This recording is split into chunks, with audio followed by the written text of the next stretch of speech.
Let's start.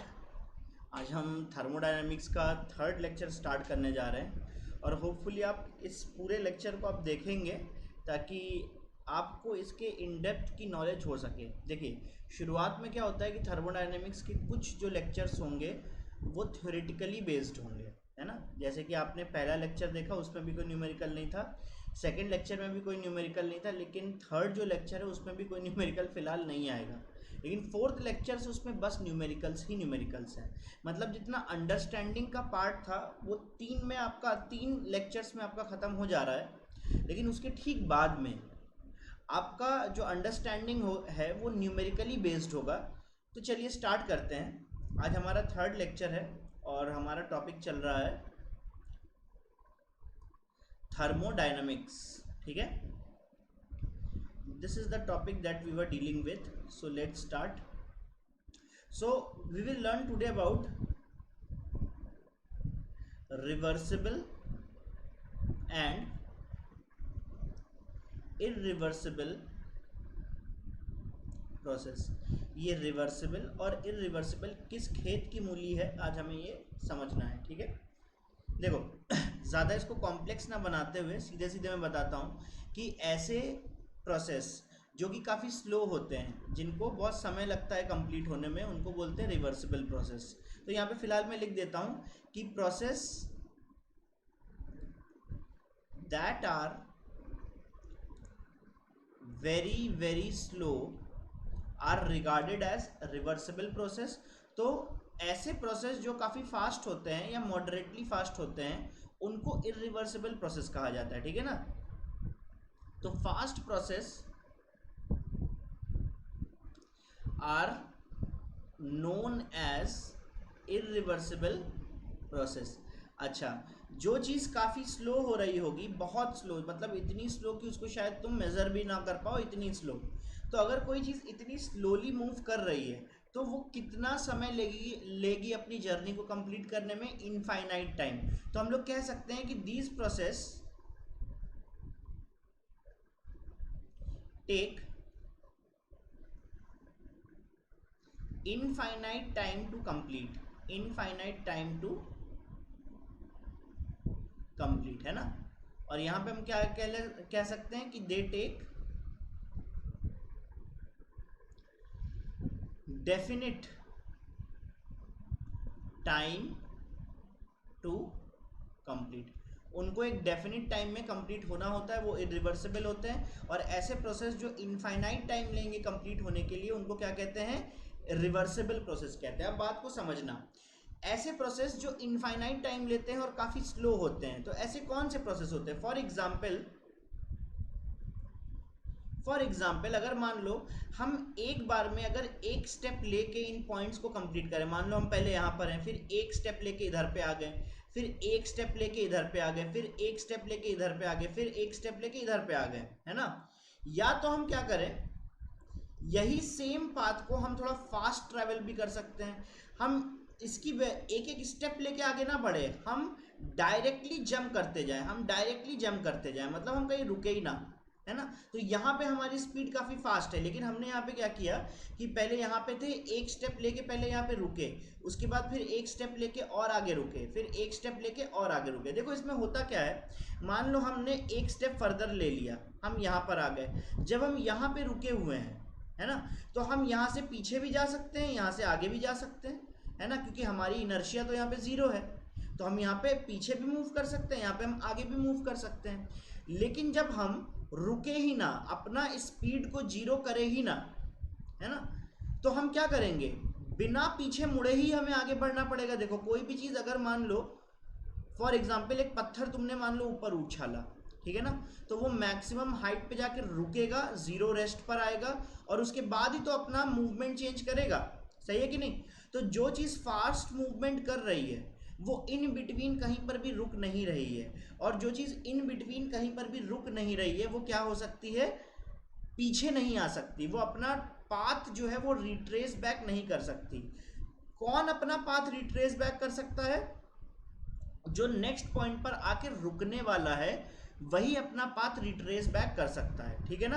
तो अगर हम मान लो स्लोली आगे मूव करेंगे तो हम पीछे भी जा सकते हैं और हम आगे भी जा सकते हैं, लेकिन अगर हम फास्ट मूव करेंगे तो बिना अपनी वेलोसिटी को जीरो किए, मतलब बिना रुके, हम पीछे मूवमेंट नहीं कर सकते। इसीलिए जो फास्ट प्रोसेस होते हैं उनको इरिवर्सिबल प्रोसेस कहा जाता है, और जो स्लो प्रोसेस होते हैं उनको रिवर्सिबल प्रोसेस कहा जाता है, ठीक है कि नहीं। अब देखो, लास्ट क्लास में हमने इक्विलिब्रियम के बारे में पढ़ा था कि इक्विलिब्रियम क्या होता है, जहां पे हम कोई भी चेंज ऑब्जर्व ना करें। तो हम कहां पर कोई भी चेंज ऑब्जर्व नहीं करेंगे, देखो जब हम रिवर्सिबल प्रोसेस कर रहे होंगे तो रिवर्सिबल प्रोसेस में हर एक स्टेप के बीच में यहाँ पे हमें क्या मिलेगा, इक्विलिब्रियम मिलेगा। इन दोनों स्टेप के बीच में भी हमें क्या मिलेगा, इक्विलिब्रियम मिलेगा। मतलब हम जब यहाँ पे थे तो भी इक्विलिब्रियम था, यहाँ पर है तो भी इक्विलिब्रियम है, क्योंकि सिस्टम रेस्ट पर आ गया है जहाँ पे कोई भी चेंज नहीं आ रहा है, ठीक है कि नहीं। तो इन बिटवीन ये ट्रांजिएंट स्टेट है, और इन दोनों स्टेट के एक्सट्रीम्स में ये इक्विलिब्रियम पॉइंट्स है। बात समझ में आती है कि नहीं। अगर एरो को हम ऐसे बनाए तो शायद ज़्यादा बेटर होगा, ठीक है ना। लेकिन जबकि यहाँ पर जो तुम्हारा इनिशियल स्टेट है और जो तुम्हारा फाइनल स्टेट है, केवल इक्विलिब्रियम उन्हीं दोनों के बीच में है। इन बिटवीन जो इंटरमीडिएट पॉइंट्स है उनके बीच में कोई भी तुम्हारा इक्विलिब्रियम का पॉइंट नहीं आ रहा। मेरे ख्याल से ये बात समझ में आ गई होगी। तो ठीक है, नेक्स्ट पे आते हैं। तो हमारे पास रिवर्सिबल प्रोसेस है, हमारे पास इरिवर्सिबल प्रोसेस है, ठीक है ना। एक शॉर्ट में फिर से इसको समझ लेते हैं।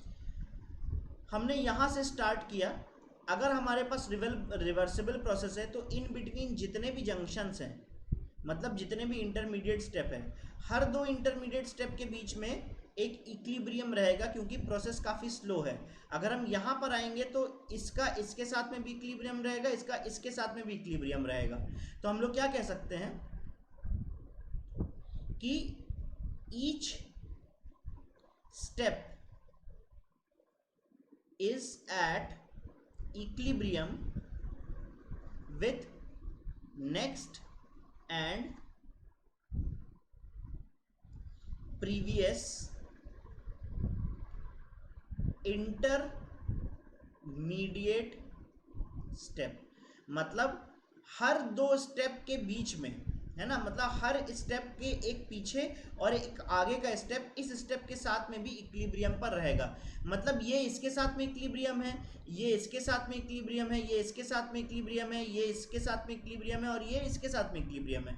लेकिन अगर हम लोग इरिवर्सिबल प्रोसेस की बात करें तो इरिवर्सिबल प्रोसेस इतने फास्ट होते हैं कि यहाँ पे बीच में कहीं इक्विलिब्रियम आता ही नहीं है। केवल इक्विलिब्रियम कहाँ पे रहता है, एक इनिशियल स्पॉट पर और एक फाइनल स्पॉट पर, दैट्स इट। इन दोनों के बीच में ही इक्विलिब्रियम प्रोसेस हमारा होगा। इन बिटवीन जो भी इंटरमीडिएट स्टेप्स हैं उनके बीच में कोई भी इक्विलिब्रियम स्टेब्लिश नहीं होगा। तो हम लोग बोलेंगे कि only equilibrium is there between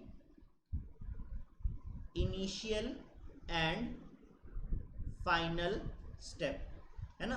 तो देखने वाली बात यह है कि केवल 2 या 3 चीज़ें ही हमें याद रखनी है। रिवर्सिबल प्रोसेस क्या होता है, रिवर्सिबल प्रोसेस होता है जो काफ़ी स्लो प्रोसेस है। अगर स्लो प्रोसेस है तो इसका मतलब वो इनफाइनाइट टाइम लेगा कंप्लीट होने के लिए, और अगर वो इनफाइनाइट टाइम लेगा तो वहाँ पे जो कंडीशन निकल के आती है वो कंडीशन क्या है कि यहाँ पे हर इंटरमीडिएट स्टेप एक दूसरे के रिस्पेक्ट में इक्विलिब्रियम पे रहता है, ठीक है ना। जबकि यहाँ पे ये फास्ट स्टेप है ना, पीछे मुड़ने के लिए इसको रुकना पड़ेगा, है ना। तो लेकिन अगर ये रुक जाता है तो वहाँ पे नो चेंज की स्थिति बनेगी और वहाँ पे इक्विलिब्रियम आ जाएगा। तो ऐसी कंडीशन नहीं हो सकती। तो जो चीज़ फास्ट मूवमेंट करती है वो इनिशियल से फाइनल स्टेज के बीच में मूव करती है, और केवल इक्विलिब्रियम इनिशियल और फाइनल स्टेज के बीच में ही होता है। इंटरमीडिएट स्टेज में कोई भी इक्विलिब्रियम नहीं होता है। ये बात समझ में आती है। एक बहुत ही क्लासिक एग्जाम्पल इसका ले लेते हैं, एजिंग। तुम्हारे हिसाब से एजिंग क्या है, रिवर्सिबल प्रोसेस है कि इरिवर्सिबल प्रोसेस है। देखो, हमें आंसर अपना थर्मोडायनामिकली देना है ना। और तुम्हें पता होना चाहिए कि थर्मोडायनामिक्स में सेकेंड लॉ और जीरोथ लॉ बाद में आया है, फर्स्ट लॉ सबसे पहले आया है। और फर्स्ट लॉ कोई भी रेस्ट्रिक्शन नहीं लगाता डायरेक्शन के ऊपर, है ना। तो मतलब ऐसी चीज़ें भी हो सकती हैं डायरेक्शन वाइज या थर्मोडायनामिकली जो शायद रियल लाइफ में नहीं होती। फॉर एग्जाम्पल, हीट हमेशा हाई टेम्परेचर से लो टेम्परेचर पर मूव करता है ना। लेकिन अगर हम केवल फर्स्ट लॉ ऑफ थर्मोडायनेमिक्स को अकाउंट में लेंगे तो फर्स्ट लॉ हीट के मूवमेंट के ऊपर कोई भी रेस्ट्रिक्शन नहीं लगाता। फर्स्ट लॉ के हिसाब से हीट हीट है, एनर्जी है फॉर्म की, तो वो हाई से लो भी जा सकता है, लो से हाई भी जा सकता है, उसको किसी बात की भी कोई चिंता करने की जरूरत नहीं है। बाद में हमने सीखा कि नहीं, हम रियल लाइफ में तो देखते हैं कि हीट का एक पर्टिकुलर डायरेक्शन है कि वो हमेशा हाई टेम्परेचर से लो टेम्परेचर की तरफ ही मूव करता है, ठीक है ना। लेकिन फर्स्ट लॉ के हिसाब से वो कहीं पर भी मूव कर सकता है, उसके ऊपर कोई रेस्ट्रिक्शन नहीं है। तो ये मत बोलना कि सर एजिंग तो हम पीछे कर नहीं सकते, है ना, इसलिए एजिंग इरिवर्सिबल प्रोसेस है। नहीं, हमें थर्मोडाइनमिकली अपना आंसर देना है। देखो एजिंग क्या होती है, मान लो तुम्हारे घर में कोई एक छोटा बच्चा है, ठीक है ना, तुम्हारे छोटे भाई बहन भी होंगे। तुम अपने छोटे भाई बहन को कैसा देखते हो? क्या वो हर दिन तुम्हें अलग दिखते हैं क्या? तुम अगर मान लो कल अपने भाई को देखने वाले हो या आज अपने छोटे भाई बहन को देखने वाले हो, वो सेम एज के ही तो दिखेंगे, उनमें तुम्हें एक दिन में कोई चेंज तो दिखेगा नहीं, है ना। तो जब जैसे वो आज हैं वैसे वो कल भी थे, वैसे ही वो आने वाले एक दो दिन में भी होंगे। लेकिन अगर उसी छोटे भाई बहन को अगर तुम मान लो एक साल के गैप में देख रहे हो तो उसमें काफ़ी चेंज आ जाएगा। तो एजिंग क्योंकि काफ़ी स्लो प्रोसेस है ना, एजिंग क्योंकि काफ़ी स्लो प्रोसेस है ना। और एजिंग क्या करता है, एक इनफाइनाइट टाइम लेता है कोई भी चेंज को शो करने के लिए। तो हम इसीलिए एजिंग को किस कैटेगरी में रखेंगे? थर्मोडाइनमिकली रिवर्सिबल की कैटेगरी में रखेंगे, है ना। बात समझ में आती है। लेकिन जब हम लोग सेकेंड लॉ ऑफ थर्मोडाइनमिक्स को भी अकाउंट में ले लेते हैं तो हमें पता चलता है कि एजिंग जो है वो रिवर्सिबल प्रोसेस तो है थर्मोडाइनमिकली, लेकिन वो बैकवर्ड ट्रेस नहीं कर सकती, ठीक है ना, वो उसका पर्टिकुलर डायरेक्शन है। चलो क्लियर है इतना? ओके। एक फॉर एग्जाम्पल और भी, चलो एग्जाम्पल लेते हैं इसके। अगर मान लो तुम्हारे पास एक पिस्टन सिस्टम है, ठीक है ना, हमें एक्सपेंशन करना है, हमारे पास ये पिस्टन सिस्टम है, ठीक है, और यहाँ पे हम लोग रिवर्सिबल कर रहे हैं और यहाँ पे हम लोग इरिवर्सिबल एक्सपेंशन कर रहे हैं, ठीक है ना।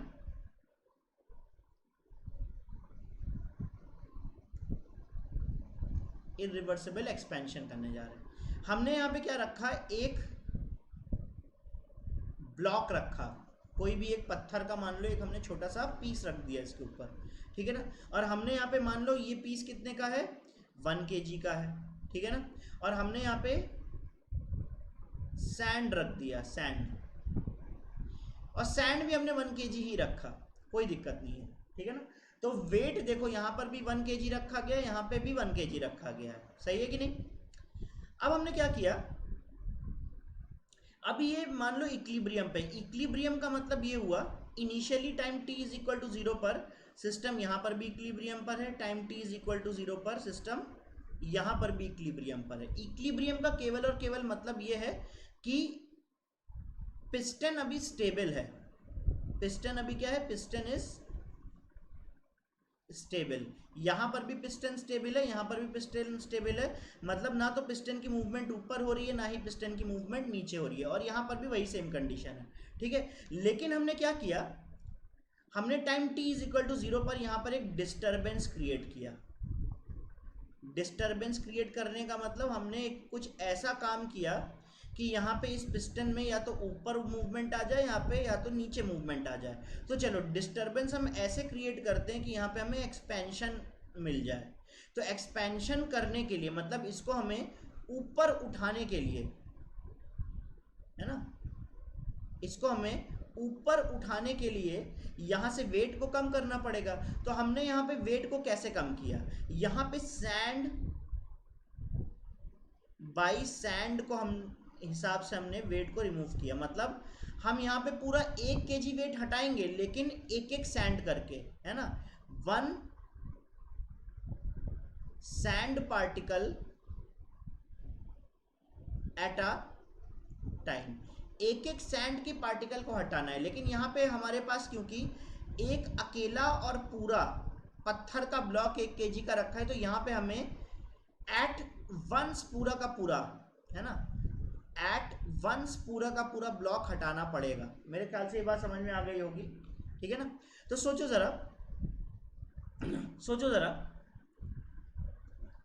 अभी प्रेशर क्या है, अभी अंदर भी प्रेशर P डैश है, P एटमॉस्फेयर है ना, सॉरी, ठीक है।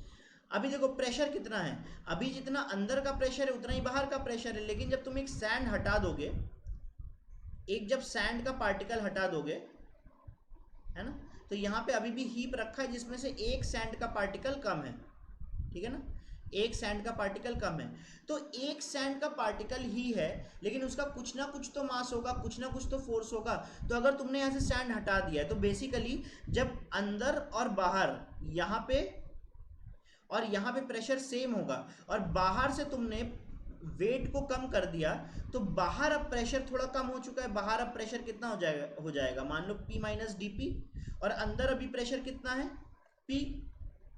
तो क्योंकि यहाँ पे प्रेशर का डिफरेंस है ना, और प्रेशर का डिफरेंस कितना है, डीपी प्रेशर का डिफरेंस है, बाहर प्रेशर लो है और अंदर प्रेशर कैसा है, हाई है, तो यहाँ पे एक एक्सपेंशन आएगा। और ये एक्सपेंशन कब तक आएगा, ये एक्सपेंशन तब तक आएगा जब तक कि अंदर और बाहर का प्रेशर बराबर नहीं हो जाता, अंदर और बाहर का प्रेशर बराबर नहीं हो जाता, बाहर भी पी हो जाए और अंदर भी पी हो जाए, ठीक है कि नहीं। तो ये डीपी वैल्यू कम हो गई, सॉरी एक चीज़ मैंने गड़बड़ी कर दी, गड़बड़ी नहीं, यहाँ पे बाहर P माइनस डी पी है ना, तो अंदर के प्रेशर को इंक्रीज कर रहे हैं, मतलब अंदर का प्रेशर कम हो रहा है, तो बाहर अगर डीपी है तो अल्टीमेटली यहाँ पर भी कितना हो जाएगा, या तो इसको हम ऐसे लिख लेते हैं, चलो डीपी प्रेशर है ना,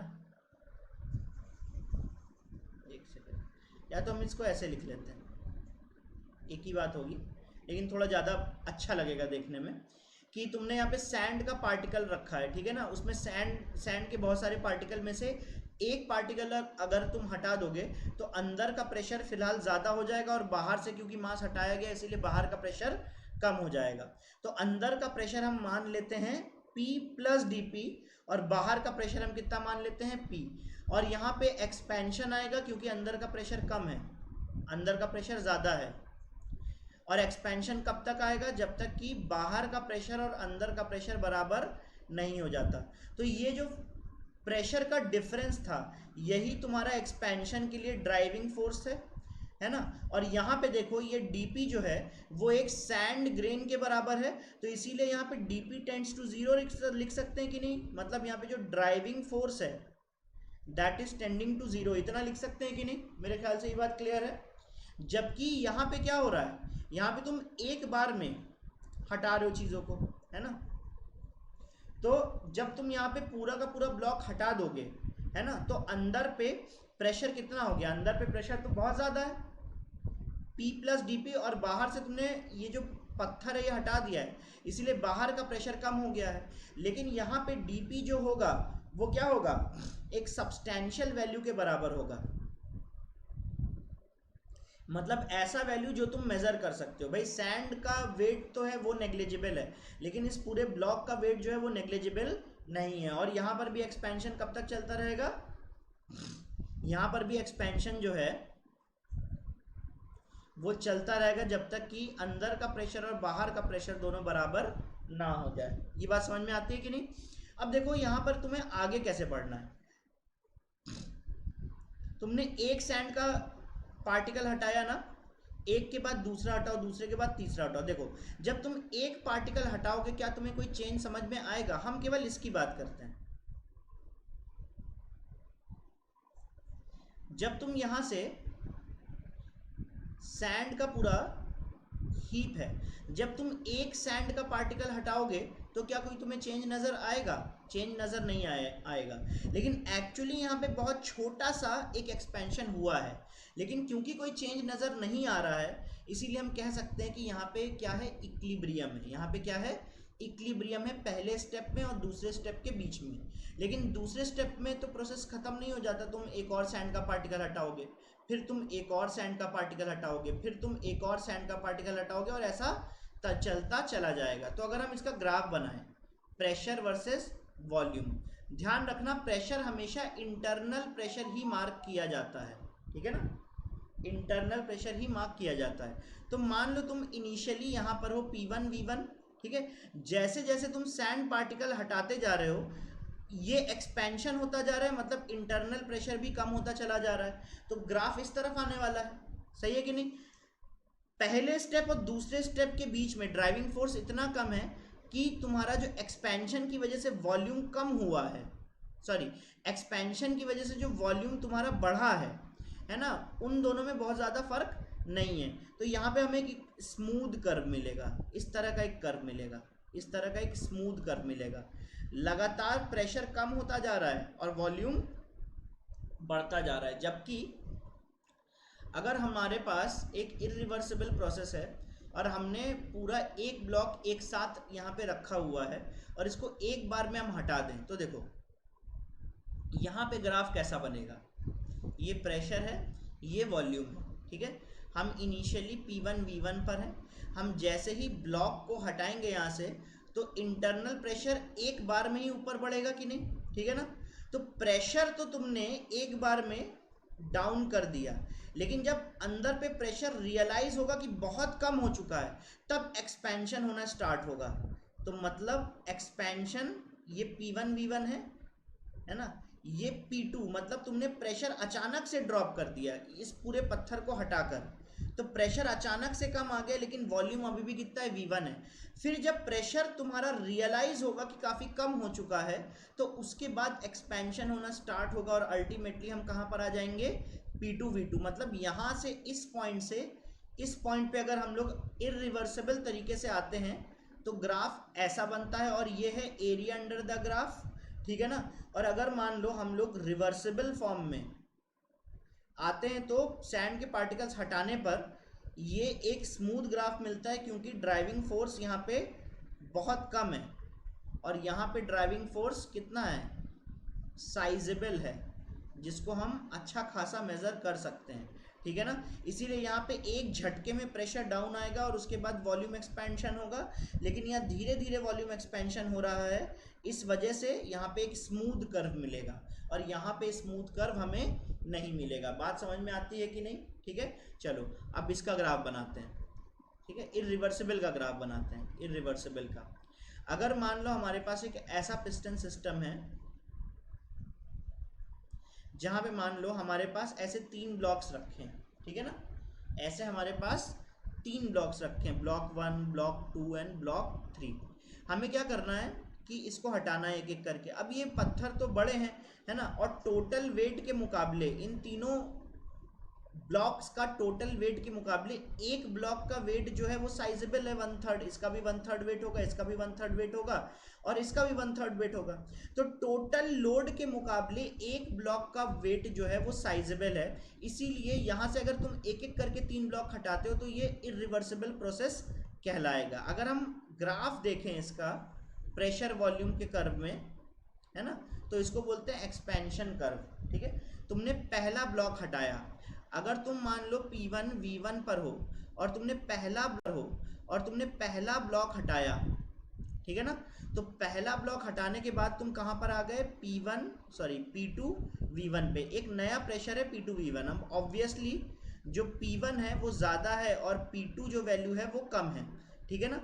जैसे ही तुम पहला ब्लॉक हटाते हो तो ये पहले ब्लॉक के लिए एक्सपेंशन होगा, यहाँ से यहाँ तक, this is the expansion that we are getting, ठीक है ना, यहाँ से यहाँ तक। अब देखो सेकेंड ब्लॉक हटाते हैं, जब तुम सेकेंड ब्लॉक को भी हटा दोगे, ये कंप्लीट है, अब सेकेंड ब्लॉक को हटाना है। जब तुम सेकेंड ब्लॉक को हटा दोगे तो यहाँ पे P2 V2 है, सेकेंड ब्लॉक को हटा दोगे तो यहाँ पे प्रेशर और कम हो जाएगा, अब कितना हो जाएगा, P3, अभी भी वॉल्यूम कितना है, V2 है। उसके बाद सेकेंड स्टेप का एक्सपेंशन आएगा। क्लियर है इतना कि नहीं, है ना। तो ये पहले स्टेप के लिए एरिया अंडर द कर्व है और ये सेकेंड एक्सपेंशन के लिए एरिया अंडर द कर्व है। अब यहाँ पर जब तुम हो तो यहाँ पे तुम हो P3 V3, पूरा एक्सपेंशन हो चुका है। अब तुम थर्ड ब्लॉक भी हटाने वाले हो तो भाई प्रेशर एक बार लो होगा और उसके बाद तुम्हारा वॉल्यूम में एक्सपेंशन आएगा। तो ये है area under the curve, third block के लिए एरिया अंडर द कर्व। बात समझ में आती है कि नहीं। तो फाइनली तुम कहाँ पर आ गया है, P4 V4। बात समझ में आती है कि नहीं, ओके। देखो अब एक ब्लॉक की विड्थ, क्योंकि ये यहाँ पे सारे ब्लॉक जो हैं वो सेम मास के थे, तो यहाँ पे सारे जो ब्लॉक्स हैं, पहला ब्लॉक, दूसरा ब्लॉक, तीसरा ब्लॉक, इन सब की विड्थ जो है वो एक जैसी है। और ये विड्थ जो है वो किसके ऊपर डिपेंड कर रही है, ये जो विड्थ है वो डिपेंड कर रही है मास ऑफ ईच ब्लॉक के ऊपर, मास ऑफ ईच ब्लॉक के ऊपर। मतलब यहाँ पे ये जो ब्लॉक है जितना भारी होगा ये मास जो है वो उतना ही चौड़ा हो जाएगा, क्योंकि जितना भारी मास तुम हटाओगे उतना ही ज्यादा एक्सपेंशन आएगा। बात क्लियर है कि नहीं? अब सोचो ये जो मास होता है ना, अगर इस मास को हम कम करते चले जाएं तो ये विड्थ भी कम होती चली जाएगी। और मास को कम करने का मतलब क्या हुआ, डीपी की वैल्यू जीरो कर देना। सही है कि नहीं? अगर इसके मास को हम कम करते चले जाएं तो कभी ना कभी डीपी की वैल्यू जीरो रीच कर जाएगी।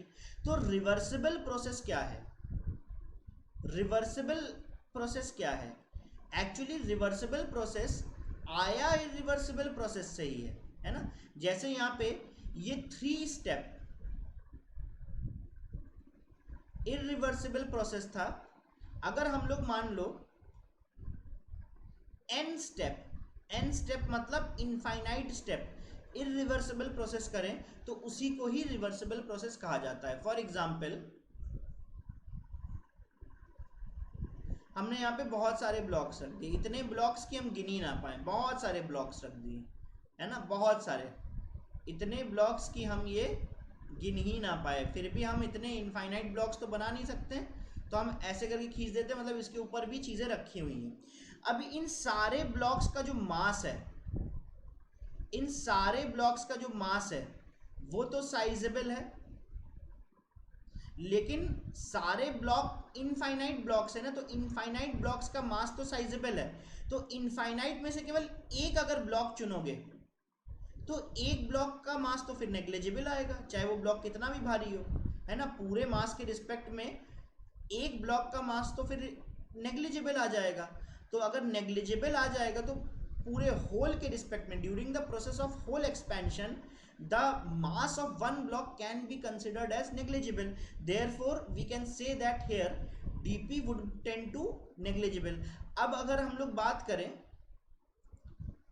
पीवी कर्व की, मतलब प्रेशर वॉल्यूम कर्व की, है ना, तो यहाँ पे इसका विड्थ उतना ही कम होता चला जाएगा। देखो अगर यहीं पे अगर हम लोग ये विड्थ की बात करें, है ना, तो ये अगर विड्थ को हम एकदम जीरो कर दें, है ना, ये मान लो विड्थ जो है वो dv के बराबर है, अगर ये dv को एकदम टेंडिंग टू जीरो कर दें तो ये पॉइंट और ये पॉइंट एकदम आसपास आ जाएंगे कि नहीं, और ये पॉइंट भी पास पास आ जाएंगे, और ये पॉइंट भी पास पास, तो ये एक स्मूथ कर्व बनने लगेगा ना।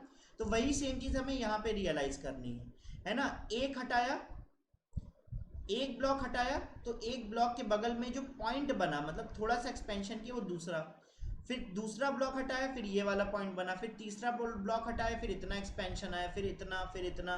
तो ऐसे अगर हम करते चले जाए तो हमको क्या मिलेगा, यहाँ पे एक स्मूथ कर्व मिलेगा। सही है कि नहीं? ठीक है ना। तो सीधे सीधी बात यह है कि रिवर्सिबल प्रोसेस क्या होता है, रिवर्सिबल प्रोसेस का मतलब ऐसा इरिवर्सिबल प्रोसेस जो इनफाइनाइट स्टेप में कंप्लीट होता हो, उसी को ही इरिवर्सिबल प्रोसेस कहते हैं। तो देखो हमने क्या सीख लिया, हमने देखा कि रिवर्सिबल प्रोसेस काफी स्लो प्रोसेस है, ग्राफ स्मूथ होता है। इरिवर्सिबल प्रोसेस एक बार में होना है, पहले प्रेशर ड्रॉप करेगा, वॉल्यूम एक्सपेंशन बाद में होगा। ठीक है। इरिवर्सिबल प्रोसेस को ही 3 स्टेप में कराया, तो हमने केवल 3 ब्लॉक्स ले लिए, पहला ब्लॉक हटाया, दूसरा ब्लॉक हटाया, तीसरा ब्लॉक हटाया, पहला एक्सपेंशन, दूसरा एक्सपेंशन, तीसरा एक्सपेंशन। ठीक है। उसके बाद हमारे पास इतने सारे हमने n नंबर ऑफ ब्लॉक्स ले लिए यहाँ पे, तो टोटल मास है वो काफ़ी साइजेबल है, लेकिन टोटल मास के रिस्पेक्ट में एक ब्लॉक का मास कैसा होगा, नेग्लिजिबल होगा। तो एक ब्लॉक हटाने की वजह से टोटल प्रेशर में जो चेंज आया था उसके बेसिस पर एक ब्लॉक में चेंज कितना आएगा, डीपी, और डीपी की वैल्यू नेग्लिजिबल है, इसी वजह से मतलब प्रेशर का जो ड्राइविंग फोर्स है वो भी कैसा होगा, नेग्लिजिबल होगा। तो हमें यहाँ पर जो 2 पॉइंट है एक्सपेंशन के वो एकदम आसपास मिलेंगे, तो इनको हम जोड़ने पर हमें एक स्मूथ कर्व मिलने वाला है। तो n स्टेप इरिवर्सिबल प्रोसेस को ही रिवर्सिबल प्रोसेस कहा जाता है। मेरे ख्याल से ये बात आपको क्लियर है, ठीक है ना। हम अपने नेक्स्ट टॉपिक पे मूव करते हैं। देखो नेक्स्ट टॉपिक क्या है, modes of heat transfer, modes of heat transfer, heat नहीं, हीट कहना यहाँ सही नहीं होगा, मोड्स ऑफ एनर्जी ट्रांसफर ऐसा लिख देते हैं, एनर्जी, हीट भी एक सॉर्ट ऑफ एनर्जी है ना। फंडा हम कहां से ले रहे होंगे, फंडा ले रहे होंगे हम लोग फर्स्ट लॉ से। फर्स्ट लॉ क्या कहता है, कंजर्वेशन ऑफ मास कहता है, मतलब ना तो हम एनर्जी को क्रिएट कर सकते हैं, कंजर्वेशन ऑफ एनर्जी, ठीक है, ना तो हम एनर्जी को क्रिएट कर सकते हैं, ना ही हम एनर्जी को डिस्ट्रॉय कर सकते हैं, बस उसको एक फॉर्म से किसी दूसरे फॉर्म में कन्वर्ट किया जा सकता है। एम क्या है हमारा, एम है हमारा इस पर्टिकुलर्स को पढ़ने के लिए कि इंटरनल एनर्जी को हमें चेंज करना है ना। तो हम कैसे कर पाएंगे, फिर से बता रहा हूँ, फंडा है फर्स्ट लॉ, मतलब जो भी चीज़ हम कंक्लूजन पे आएंगे वो फर्स्ट लॉ से आएंगे जो कि कंजर्वेशन ऑफ एनर्जी है। एम क्या है, इंटरनल एनर्जी को हमें चेंज करना है। तो इंटरनल एनर्जी को अगर हमें चेंज करना है तो हम कैसे कर सकते हैं, मान लो हमारे पास, हम फ्लॉट पे आते हैं सबसे पहले, मान लो हमारे पास एक पिस्टन सिस्टम है, ठीक है ना। इस पिस्टन सिस्टम को हम ऊपर या नीचे ले जा सकते हैं, इसके अंदर कोई गैस भरी हुई है, ठीक है ना। यहाँ पे इंटरनल एनर्जी हमारे पास कितनी है, U1 है, ठीक है ना। अब हमें इसकी इंटरनल एनर्जी को चेंज करना है, तो अगर इंटरनल एनर्जी को चेंज करना है तो या तो हमें एनर्जी को बाहर निकालना पड़ेगा, रिमूव करना पड़ेगा एनर्जी को, या तो हमें एनर्जी को ऐड करना पड़ेगा। तो हम क्या करते हैं, केवल हीट ऐड करते हैं, है ना। दो तरीके हो सकते हैं एनर्जी को चेंज करने का, है ना। सबसे पहले हम हीट देखते हैं, हीट पहला मोड ऑफ जो हमारे पास एनर्जी एक्सचेंज है वो है हीट। तो हीट कब ट्रांसफर होगा, जब हीट हमेशा तब ट्रांसफर होता है जब टेम्परेचर डिफरेंस होता है। जैसे मान लो बाहर 10 डिग्री सेल्सियस है, अंदर मान लो 5 डिग्री सेल्सियस है, तो 5 बाहर से हीट जो है वो अंदर की तरफ आएगी कि नहीं आएगी, और अगर बाहर 5 डिग्री और अंदर 10 डिग्री होता तो अंदर से हीट बाहर की तरफ जाती। तो दो काम हो सकते हैं, है ना। मैं इसको मिटा देता हूं ताकि कंफ्यूजन ना हो। दो काम हो सकते हैं, अगर बाहर पे टेम्परेचर ज़्यादा है और अंदर टेम्परेचर कम है तो इंटरनल हीटिंग हो जाएगी। और हीटिंग का मतलब क्या होता है, हीटिंग का मतलब होता है हीट को ऐड करना, केवल और केवल हमें मतलब है इस सिस्टम के अंदर से, बाहर से मतलब नहीं है। बाहर का काम केवल है एनवायरनमेंट प्रोड्यूस करना, तो बाहर क्योंकि टेम्परेचर ज़्यादा है ना, इसीलिए हीट जो है वो अंदर की तरफ फ्लो करेगी। तो इंटरनली हमारे पास क्या मिलेगा, हीटिंग मिलेगा। बात समझ में आती है कि नहीं। तो अगर अंदर हीटिंग होगा तो अभी वैल्यू कितनी हो गई इसकी, U2 हो गई है ना। तो डेल्टा यू जो है, डेल्टा यू जो है मतलब U2, ऐसा नहीं है, हम ऐसा लिख लेते हैं इसको, ठीक है ना।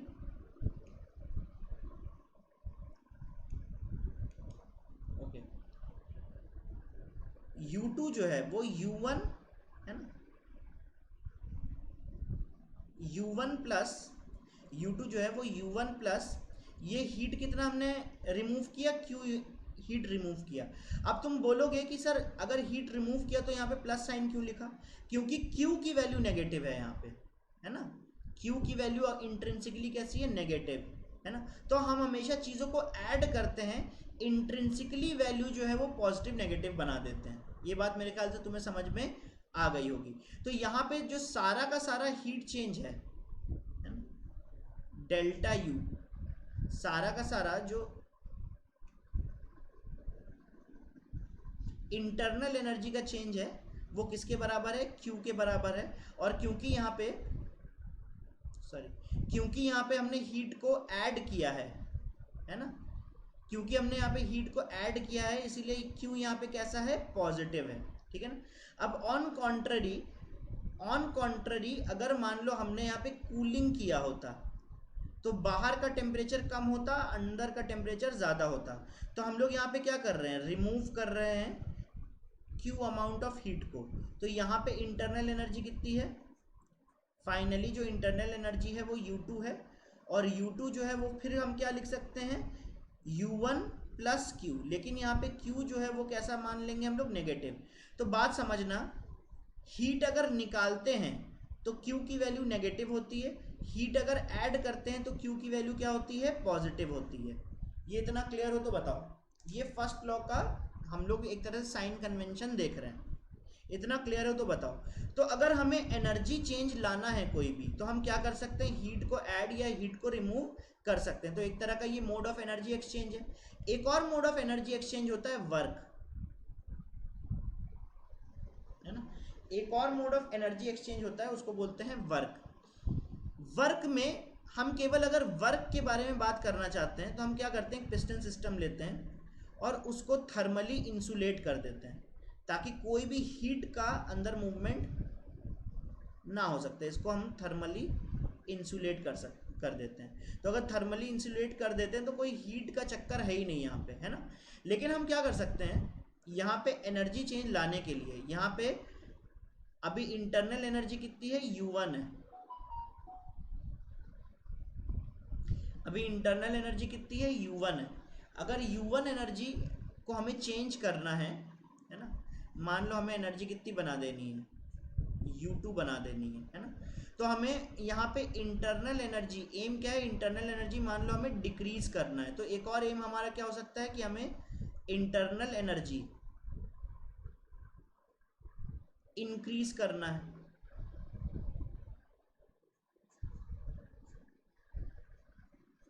ठीक है। इंटरनल एनर्जी हमें यहाँ पे इंक्रीज करना है। तो यहाँ पे भी वैल्यू कितनी है, U2, और पहले इसको सॉल्व करते हैं। अगर हमें इंटरनल एनर्जी डिक्रीज करनी है ना, तो हमें क्या करना होगा, एक्सपेंशन करना होगा।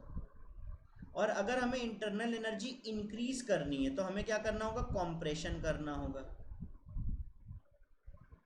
ठीक है कि नहीं, ठीक है कि नहीं। इंटरनल एनर्जी हमें क्या करना होगा, कॉम्प्रेशन करना होगा, ठीक है, ओके। तो यहाँ पर जो W की वैल्यू होती है, वर्क डन, है ना, वर्क डन यहाँ पे होना चाहिए। वर्क डन क्यों होना चाहिए, क्योंकि सिस्टम में मूवमेंट हो रहा है, या तो सिस्टम ऊपर जा रहा है या तो सिस्टम नीचे की तरफ आ रहा है ना। तो क्योंकि पिस्टन में मूवमेंट हो रहा है, इसीलिए फोर्स की वजह से कभी भी सिस्टम में मूवमेंट आता है तो वहाँ पे वर्क डन तो होना ही चाहिए। तो यहाँ पे हम लोग लिख सकते हैं कि U2 जो है वो U1 प्लस W है, और यहाँ पर भी हम वैसे ही लिखेंगे कि U2 is equal to U1 plus W। लेकिन यहाँ पे जो W है वो एक्सपेंशन है, मतलब इंटरनल एनर्जी डिक्रीज कर रही है। और कभी भी इंटरनल एनर्जी अगर डिक्रीज कर जाए तो W भी कैसा होगा, नेगेटिव होगा। डिक्रीज का मतलब नेगेटिव। और यहाँ पर, है ना, और यहाँ पर इंटरनल एनर्जी हमें क्या करनी है, इंक्रीज करवानी है। तो इंक्रीज कराने के लिए इसको हम दबा रहे हैं और यहाँ पे इसको हम इंक्रीज करवा रहे हैं, ठीक है ना। तो यहाँ पे हमें इंटरनल एनर्जी अगर इंक्रीज करनी है तो हमें यहाँ पे कॉम्प्रेशन करना होगा। कॉम्प्रेशन का मतलब यहाँ पे W कैसा होगा, पॉजिटिव होगा। मेरे ख्याल से ये बात तुमको क्लियर है। आगे चल के हम लोग देखेंगे, आगे चल के हम लोग देखेंगे कि कोई भी सिस्टम में वर्क डन जो होता है वो नेगेटिव P इंटू डी, मतलब जिस प्रेशर के अगेंस्ट में वो एक्सपेंशन या कॉम्प्रेशन कर रहा है वो प्रेशर इंटू डी, मतलब ये अगर एक्सपेंशन कर जाता है मान लो, तो ये ऊपर बढ़ जाएगा। मान लो यहाँ से लेके फाइनली पिस्टन की पोजीशन यहाँ तक आ गई, है ना। तो यहाँ पे इन बिटवीन जितना भी वॉल्यूम में चेंज आया है वो डीवी है। तो वर्क डन आगे चल के हम लोग देखेंगे, ध्यान रखना अभी हम लोग न्यूमेरिकल पोर्शन में नहीं आए, अभी हम लोग केवल अपनी अंडरस्टैंडिंग को बढ़ा रहे हैं। तो आगे चल के हम लोग देखेंगे वर्क डन जो है केमिस्ट्री में वो negative times P delta we होता है, ठीक है ना, negative times P delta we होता है। तो अब हम इसको थोड़ा सा यहाँ पे अप्लाई करते हैं। वर्क डन जो है वो नेगेटिव पी डीवी है, ठीक है ना, पी डीवी है। अगर हम एक्सपेंशन कर रहे हैं तो डीवी की वैल्यू कैसी है, पॉजिटिव है।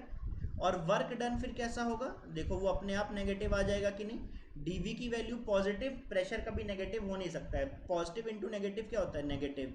तो हम पहले ही यहाँ पे डिस्कस कर चुके हैं कि अगर मान लो तुमने एक्सपेंशन किया तो एक्सपेंशन करने से इंटरनल एनर्जी डिक्रीज करेगी और वर्क डन कैसा होगा? नेगेटिव होगा। सिमिलरली यहाँ पर भी वर्क डन कैसा है? P D V. तो यहाँ पे dv जो है वो नेगेटिव है क्योंकि यहाँ पे कंप्रेशन है, तो फाइनल वॉल्यूम जो है वो छोटा है, इनिशियल वॉल्यूम जो है वो बड़ा है, तो dv की वैल्यू कैसी होगी? नेगेटिव होगी। ठीक है, तो यहाँ पे वर्क डन क्योंकि नेगेटिव पी डीवी होता है और dv की वैल्यू नेगेटिव है, तो नेगेटिव इंटू नेगेटिव, तो वर्क डन कैसा आ जाएगा? पॉजिटिव, है ना। तो यहाँ पे हमने इसीलिए पहले से ही वर्क डन पॉजिटिव लिख लिया। तो एक शॉर्ट में तुमको हर चीज़ में लिखवा देता हूँ। मोड ऑफ हीट ट्रांसफर कितने होते हैं? दो होते हैं। एक होता है मोड ऑफ एनर्जी एक्सचेंज, कितने होते हैं? दो होते हैं। एनर्जी एक्सचेंज कितने होते हैं? दो होते हैं। एक होता है हीट, एक होता है वर्क, है ना। अगर केवल हीट की बात करें तो हम Q को ऐड कर सकते हैं और हम Q को रिमूव कर सकते हैं। कोई भी चीज जो इंटरनल एनर्जी को, कोई भी चीज जो कि इंटरनल एनर्जी को, इंटरनल एनर्जी को इंक्रीज कर रही है, उसके साथ में पॉजिटिव साइन होता है। कोई भी चीज जो इंटरनल एनर्जी को डिक्रीज करती है उसके साथ में नेगेटिव साइन होता है। ठीक है ना। तो अगर आगे चल के हमें न्यूमेरिकल सॉल्व करना है तो साइन कन्वेंशन हमें सीखना होगा। तो इसको तुम मान लो कि एक तरह से तुम साइन कन्वेंशन ही सीख रहे हो। तो हीट के लिए साइन कन्वेंशन क्या है? जब तुम हीट को ऐड करोगे तो इंटरनल एनर्जी इंक्रीज करेगी, इसीलिए यहाँ पे Q जो होगा वो कैसा होगा? पॉजिटिव होगा। जब तुम हीट को रिमूव कर रहे हो तो इंटरनल एनर्जी भी डिक्रीज होगी, है ना। तो Q क्या होगा? नेगेटिव होगा। सिमिलरली वर्क की तरफ आते हैं। वर्क क्या होता है? नेगेटिव P डेल्टा V, है ना। जब तुम, ये हम लोग यूज करेंगे work done on the system. कभी भी अगर work done on the system जैसी लैंग्वेज लिखी हुई है ना, तो हमेशा ध्यान रखना ऑन द सिस्टम का मतलब होता है कंप्रेशन, मतलब सिस्टम को दबाया जा रहा है। ठीक है ना। तो अगर सिस्टम को दबाया जा रहा है तो सिस्टम में इंटरनल एनर्जी इंक्रीज करेगी। भाई पिस्टन को अगर दबा दोगे तो इंटरनल एनर्जी इंक्रीज करेगी कि नहीं करेगी? गैस के पार्टिकल पास पास आ जाएंगे, इंटरनल एनर्जी की डेंसिटी बढ़ जाएगी, इसीलिए ओवरऑल इंटरनल एनर्जी इंक्रीज कर जाएगी। तो कॉम्प्रेशन का मतलब होता है work done on the system, है ना। और कॉम्प्रेशन का मतलब होता है डीवी की वैल्यू नेगेटिव होना। क्लियर है कि नहीं? तो क्योंकि तुम इसको नीचे की तरफ ले जा रहे हो, कंप्रेशन कर रहे हो, इंटरनल एनर्जी इंक्रीज कर रही है, तो यहाँ पे वर्क डन भी कैसा आएगा? पॉजिटिव आएगा। कोई भी ऐसी चीज जो कि इंटरनल एनर्जी को इंक्रीज कर दे, कोई भी ऐसी चीज जो इंटरनल एनर्जी को इंक्रीज कर दे जैसे कि कंप्रेशन, तो उसके लिए वैल्यू पॉजिटिव होती है। सिमिलरली अगर हमारे पास लिखा जाए कि work done by the system, तो work done by the system का मतलब होता है एक्सपेंशन, और एक्सपेंशन का मतलब होता है डीवी की वैल्यू पॉजिटिव होना। क्योंकि एक्सपेंशन से इंटरनल एनर्जी डिक्रीज करती है तो देखना वर्क डन कैसा आएगा? नेगेटिव ही आएगा। फॉर एग्जाम्पल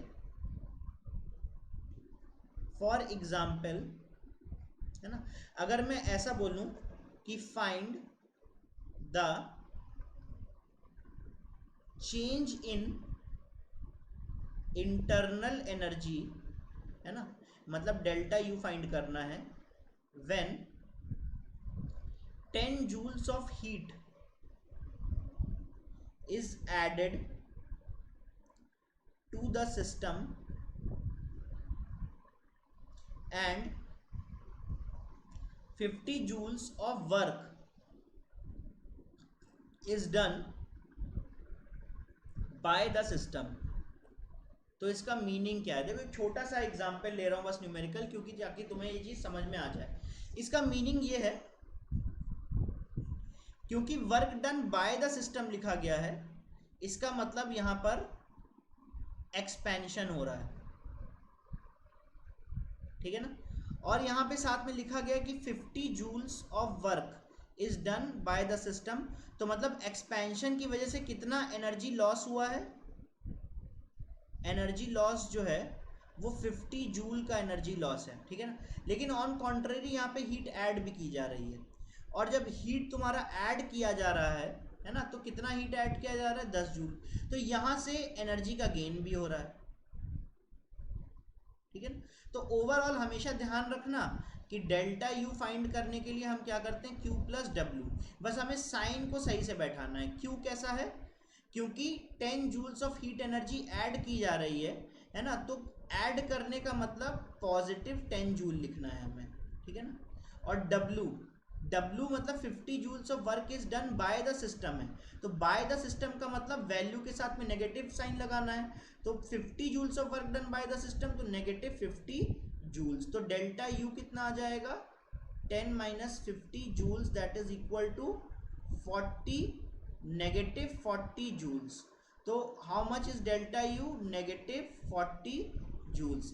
मतलब ओवरऑल सिस्टम जो है वो इतना एनर्जी लॉस कर चुका है, इसीलिए यहाँ पे चेंज इन इंटरनल एनर्जी हम लोग कितना, नेगेटिव 40 जूल्स कहेंगे, ठीक है। नेक्स्ट क्लास से आपका न्यूमेरिकल थर्मोडाइनमिक स्टार्ट हो जाएगा। आपसे मेरी रिक्वेस्ट है कि कोई भी क्लासेस मत छोड़ना, ठीक है, क्योंकि काफ़ी एफर्ट से हम लोग आपके लिए लेक्चर्स बना रहे हैं, तो आप लोग घर पे अच्छे से पढ़ो, और आपका जो एम है उसको कभी भी भूलो मत, ठीक है ना। आपको नीट क्रैक करना है और मुझे विश्वास है कि आप करके रहोगे। Okay, thank you, tata, bye bye, फिर से मिलते हैं नेक्स्ट क्लास में।